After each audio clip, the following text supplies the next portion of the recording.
vì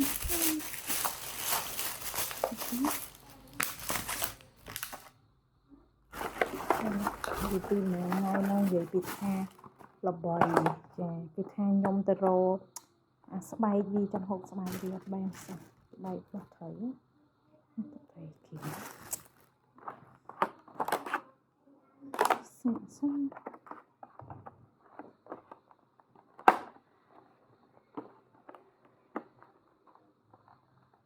ba gấp kì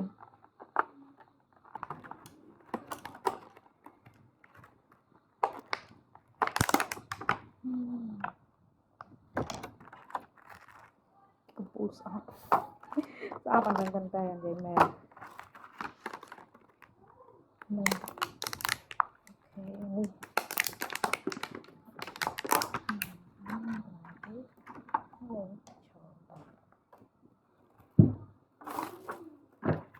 mình cũng con mình có gì nên trong hộp bài nghe